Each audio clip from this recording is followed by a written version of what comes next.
Everyone talks about what you should be doing to become a profitable trader, but no one really talks about the things you should avoid. I'm a big fan of cutting out the nonsense. The moment you cut out the bad, you automatically start improving.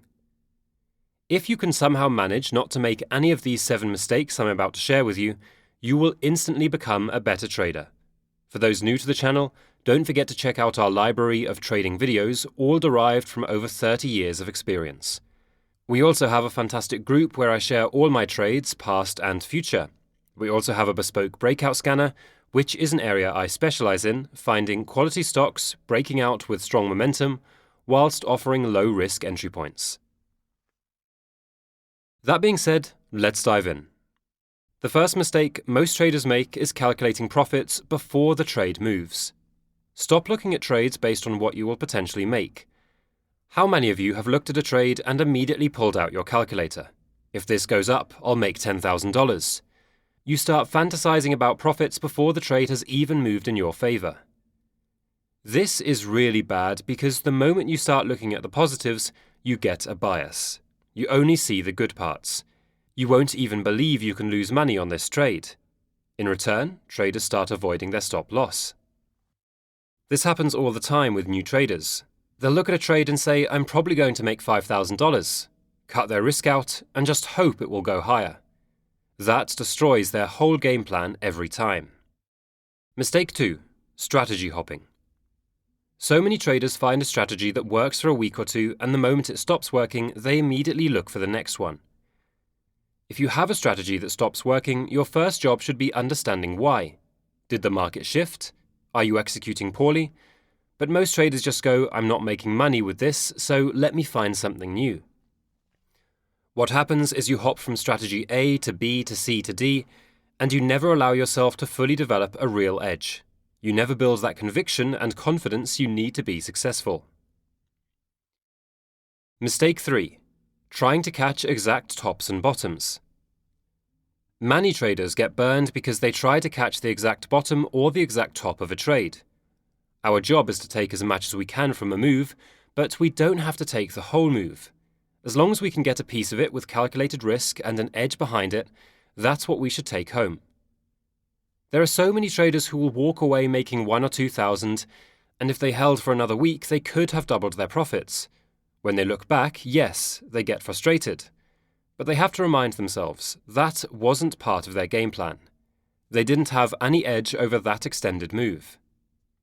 This is the move they prepared for, planned for, and executed for. They got that move and they need to move on.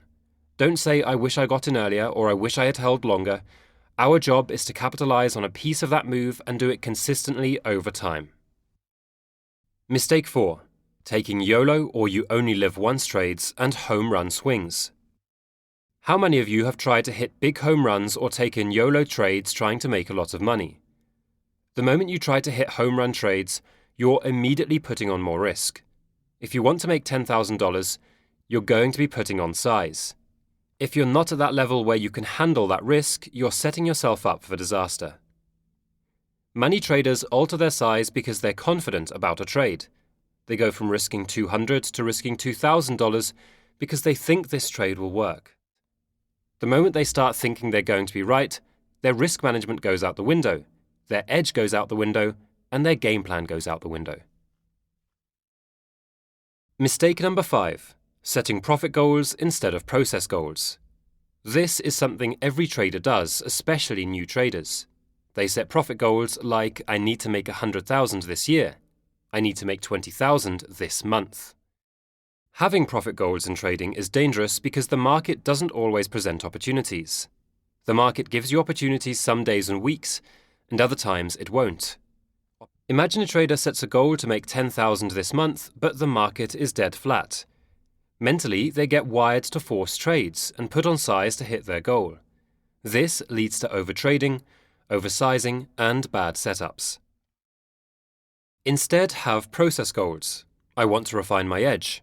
I want to get better at entries and exits. I want to slowly increase my size. Focus on becoming a better trader. The money will flow naturally. Mistake number 6. Following alerts without understanding.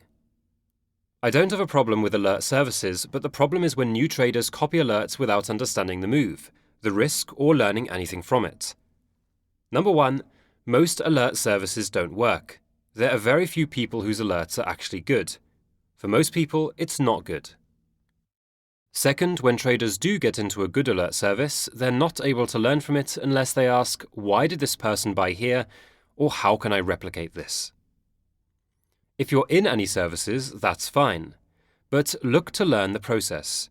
Learn how that person is taking trades, how they're executing, and what their thought process is. Don't just copy and hope to make money. That's not the reality of it. Mistake number 7, not knowing when to step away. You have to learn to recognize your emotions and control them. There are times when traders get emotional.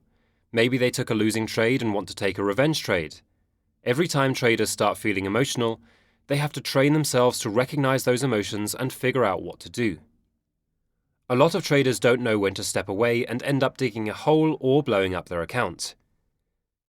Traders will trade so much on tilt.